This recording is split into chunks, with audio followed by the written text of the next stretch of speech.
Y me gustaría preguntarte primero si nos puedes hacer como un recorrido del surgimiento, el nacimiento y el desarrollo de esta filosofía de Reggio Emilia.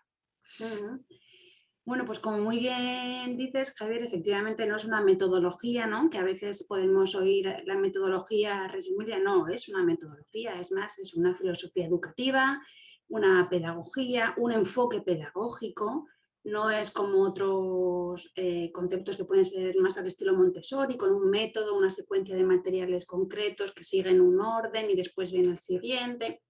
No es tanto eso, sino que es más una filosofía educativa muy centrada en el niño, sobre todo. Entonces, un poco para que lo conozca la gente que quizás no ha tenido el primer contacto, Reggio Emilia es una región que está situada en el norte de Italia y unos días después de la Segunda Guerra Mundial, de finalizar la Segunda Guerra Mundial, un maestro llamado Loris Malagucci oyó un rumor de que en una aldea cercana un grupo de familias estaba construyendo a partir de las ruinas que habían quedado de la guerra, una escuela autogestionada por las familias y centrada mucho en lo que era, su principal interés era el niño, una escuela enfocada desde el niño, no desde el adulto.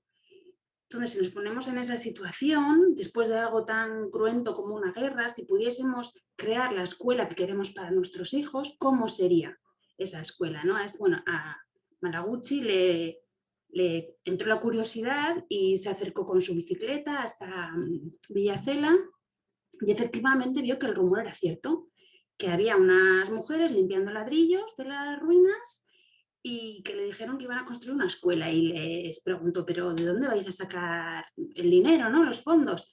Y dijeron, bueno, pues vamos a vender unos tanques de que habían dejado allí, ¿no? Los militares, unos caballos y el resto ya vendrá.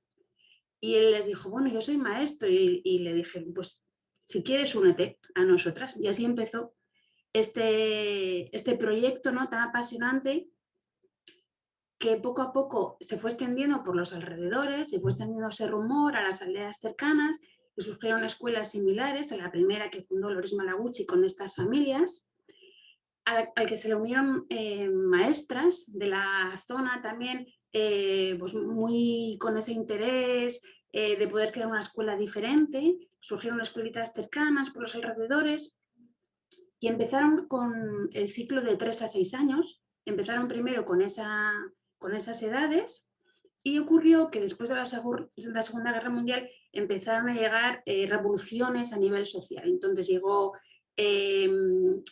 las mujeres un poco defendiendo sus derechos, a incorporarse al mundo laboral, el boom de nacimientos, porque aparecían nuevas clases sociales, al incorporarse la mujer a ese mundo laboral.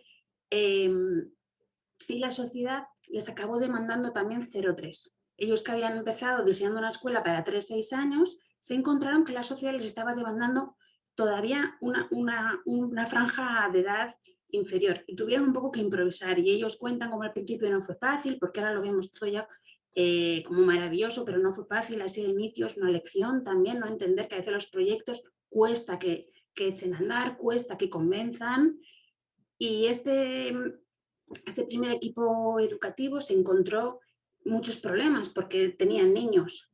Primero, que para ellos el italiano era un idioma extranjero, hablaban dialectos de un montón de, de países y de regiones, pero no se comunicaban fácilmente en italiano con ellos. Eran niños desnutridos por la posguerra, con una salud muy precaria. Y bueno, pues en ese contexto tuvieron que empezar. Y así surgió las primeras de las escuelas. Fueron creciendo, como te digo, progresivamente durante la década de los 60. Tienen, pues, fíjate, estamos hablando de 1945, tienen toda esa trayectoria ya recorrida de proyecto pedagógico y hoy en día escuelas de Reggio Emilia podemos decir que hay en, pues como en unos 150 países del mundo, no es algo que se haya quedado en esa región italiana con un grupo de familias aventureras que querían crear algo diferente, sino que esa filosofía y ese respeto a los ritmos de cada niño se ha ido extendiendo y ha ido calando en un montón de países de todo el mundo. Desde escuelas que digamos que